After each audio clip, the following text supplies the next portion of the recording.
Welcome back to the second quarter of the Bobby Dupre Show. We break it down into 4 quarters and give you a little chance to maybe use the bathroom. If you're at home, on the road, you can stop and you got 1 minute, and then you can maybe get up and get a cold drink or a cold... or a cup of coffee. Cup of coffee, right, like this.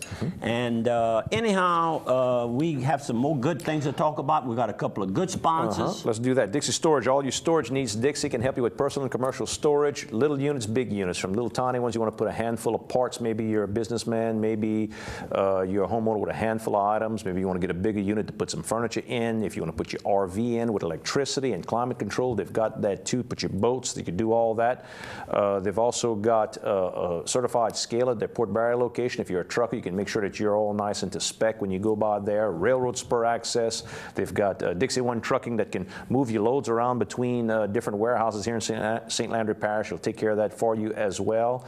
And don't forget about their sister company, A+ Glass, with locations in Lafayette and Opelousas that'll do auto glass, home glass, and commercial. Yes, and I spoke to Roger Tate, who has been with the McCormick companies for, I guess, probably one of the only jobs he's ever had. He has transferred over to the Lafayette office and works with Randy McCormick, still with the McCormicks. At A+ Glass. At A+ Glass, and that's on University there.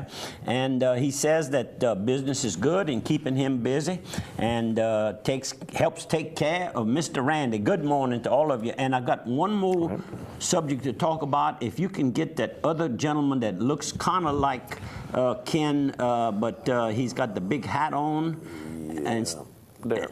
And that gentleman right there, John David Montgomery from Natchez, Mississippi. The night that I went under the hill to the little saloon down there with Joy Doucette and Bridget and company, the first person we saw when we walked into the little joint saloon was John David. We didn't know, I couldn't think of his name. I remembered him from years past. I was looking for some old parts to some doors, some old doors, hinges and things like that, and he was sitting in front of it, and recognized him, and he was very nice and agreeable to taking a picture. That night we had to force him to get a picture, and Joy has a picture with him. Well, I took both of those pictures, but I don't have a picture yet, but I know where he hangs out. He's not working at Down Under the Hill as of last week. Now this week, who knows, he might be back, because he's a legend in his own time in his own city. And we had fun. And good morning to you, John David. He doesn't like to be called JD. He likes to be called John David. There you go. We've also got giveaways going on. The 13th Gate down in Baton Rouge, right underneath the I-10 overpass. It's one of these, I guess you call it a haunted house, but this is high-end haunted house. It's one of those things almost at the Disney World level. People flying from all over the country. If you're a haunted house type person, it's supposedly one of the best in the world to go see. I mean, they literally fly to come see this place. 13th Gate in Baton Rouge. We're giving away 15 of the 4-packs of tickets. If you want to win tickets to go to 13th Gate, and it's popular right now, it's Halloween, text the word GATE, G-A-T-E, to the phone number 64636. That's the word GATE to 64636. Oh, I got it. I'm putting in the right file. And if you're talking about, you know, it's Halloween and All Saints Day coming up, and about spirits of the past, St. Landry Catholic Church is having their cemetery tours starting this weekend and next weekend, all about our past as a treasure. You get to hear voices of all sorts of people who lived here in the parish, people who lived around the parish, people who came into the parish, from Civil War heroes to the maids that took care of homes over here.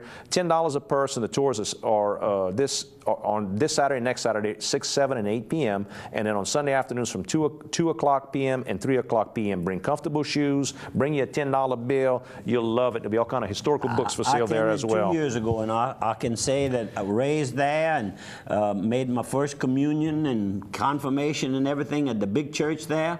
And we used to play in that graveyard. And that group that's in charge of it now has really, really restored it into a place that is very interesting due to the historic nature of the age of the people buried The there. cemetery goes back over 200 years. Yvonne Norman, one of those heads of that group. And one more sponsor. Let's get our second sponsor for this segment. Piggly Wiggly. 2 locations in Opelousas, 1 in Simsport. Go by your local Piggly Wiggly. The sales this weekend, they got beef shoulder steaks, $2.99 a pound. That's certified Angus beef. They've got the Boston butt pork roast in the big twin packs. The way I like the bomb, if you like to make your own sausage, if you like to make jambalaya, they're great. $1.29 a pound. And they're good just for cooking in the pot, too, by the way. Pork ribs, St. Louis style, $2.49 a pound. Smoked sausage, 2 for $5 of the 16-ounce packs, and they got ground chuck, $2.89 a pound. Go buy the pig knows best.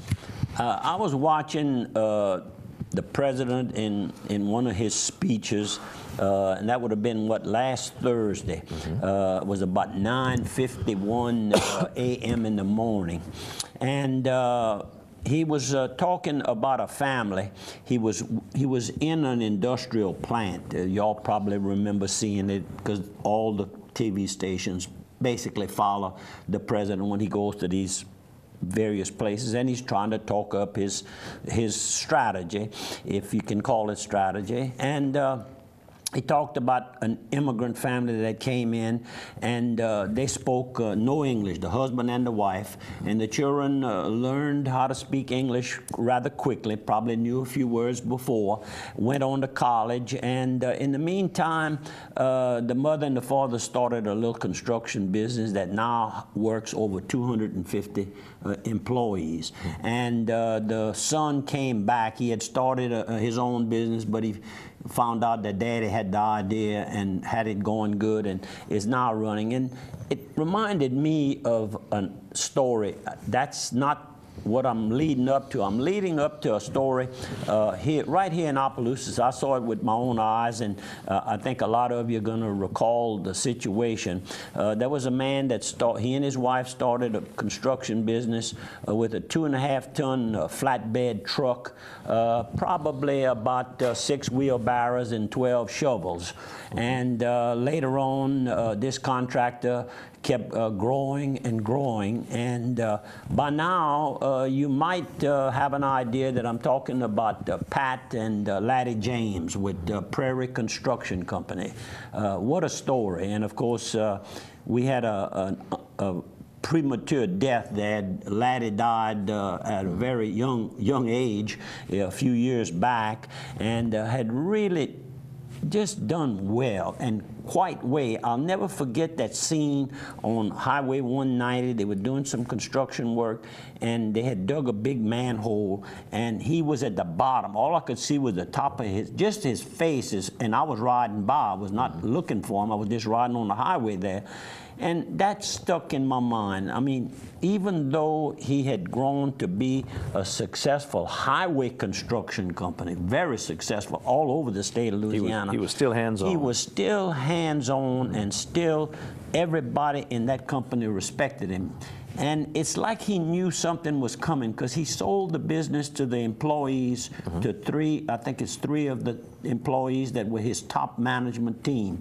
And they, of course, are doing a good job. I want to congratulate you all. And Pat, you ever need anything, the wife, of course, is still much alive and around Opelousas. And if you ever need anything, please call your old friend here. And he used to take us out to Toby's in Lafayette.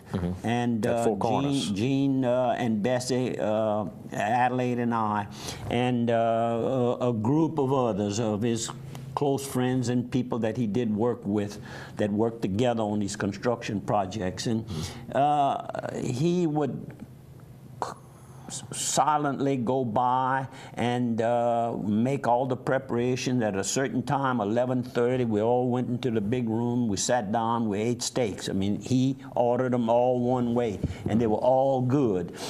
Just so many fond memories. I guess today I'm kind of reminiscing. I'm reminiscing. I got a cousin over at Prairie, Richard LeBlanc, that works over there. Good morning, Cousin Richard. He's one of the owners it, I think. Je connais pas. Je connais pas. Mr. Boudreau and him. He's a good friend and a cousin. That's a good combination to have. I know the other one. I can't think of his name. We're good friends with Jim and Babs Lopez. That's right. As a matter of fact, Richard and Jim just got back from, I think, a little hunting excursion down in Canada, knocking down some geese and some ducks, if I'm not mistaken. Geese. Yep. There you go. The big white ones. We've also got the St. Hubert Squirrel Cook-Off is coming up. It's a big benefit every year to help someone with cancer or some sort of needy cause. There's the 14th annual. They're going to help Karen Ardwant-Prudhomme, who's got cancer and all the medical expenses that go with that. She's a 57-year-old mother and grandmother who's done a lot of hairdressing and taught hairdressing at Remington College.